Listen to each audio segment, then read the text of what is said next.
La siguiente historia se llama La ciudad de los pozos.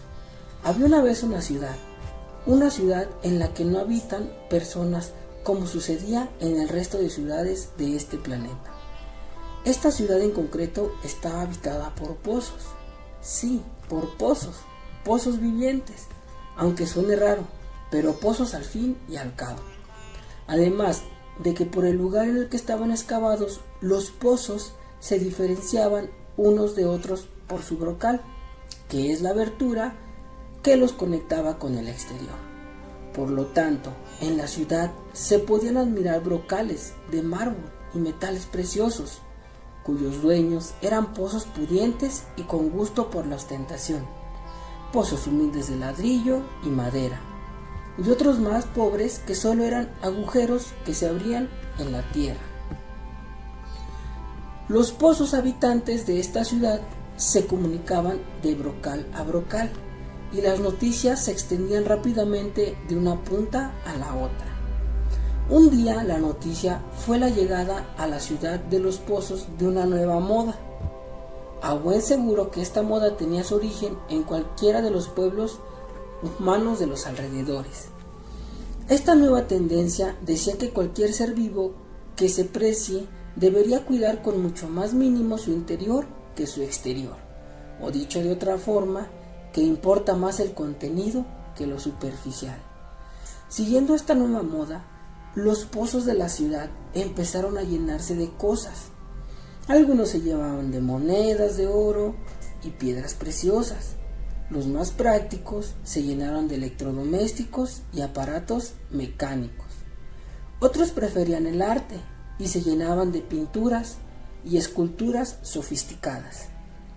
Los músicos se llenaron de pianos de cola, violines y guitarras, y los intelectuales se terminaron llenando con libros, publicaciones especializadas y manifiestos ideológicos.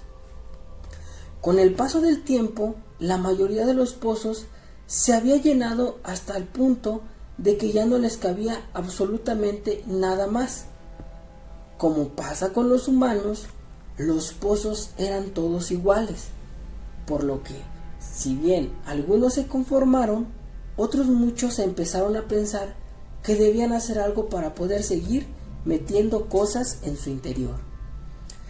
El más ocurrente pensó que en lugar de aparentar su contenido, podía aumentar su capacidad ensanchándose, y así en poco tiempo comenzaron a imitarlo, y todos los pozos gastaban la mayoría de su energía en ensancharse para poder hacerse más espacio en su interior.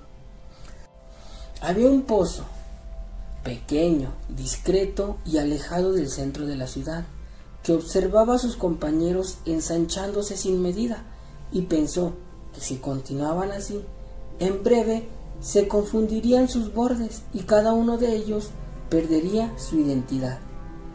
Quizás preocupado por esta idea, fue como se le ocurrió que otra manera de aumentar su capacidad era crecer.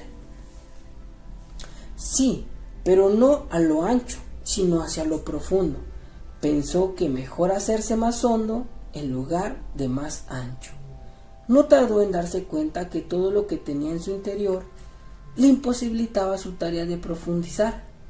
Si quería continuar con su idea de ser más profundo, debía tomar la decisión de vaciarse en todo su contenido.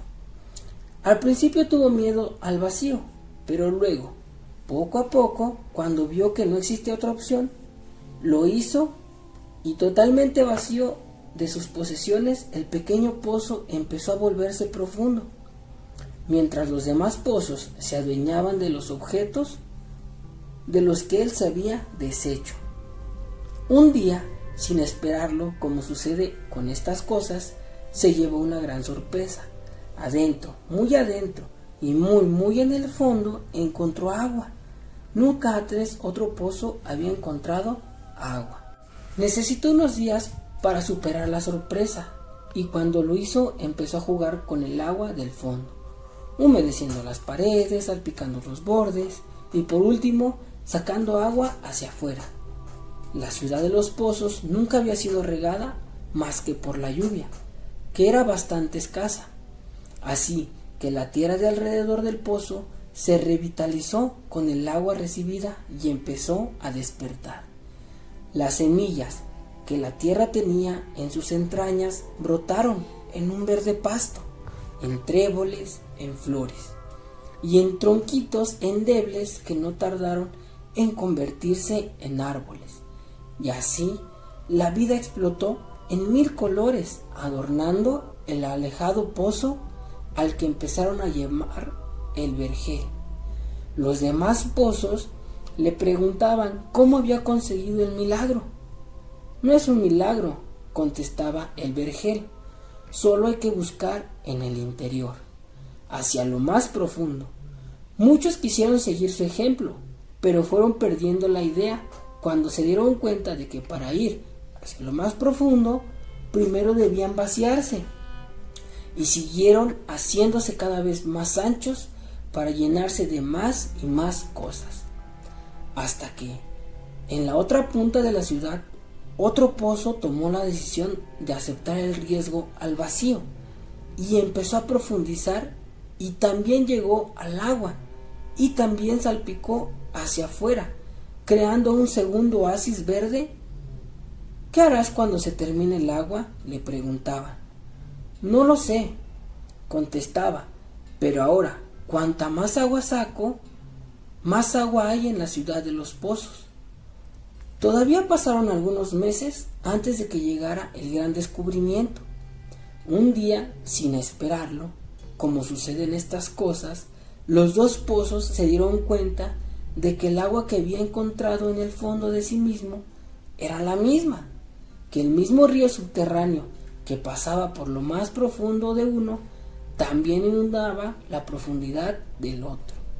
Y así se dieron cuenta de que se abría entre ellos una nueva vida. Ahora no solo podían comunicarse de brocal a brocal, superficialmente, como lo hacían con los demás pozos. Su búsqueda les había llevado a descubrir un nuevo y secreto punto de contacto. La reflexión para esta historia es la siguiente: la comunicación profunda que solo la consiguen aquellos que tienen el coraje de vaciarse de todos sus contenidos y buscar en lo más profundo de su ser lo que tienen para dar. Muchas gracias.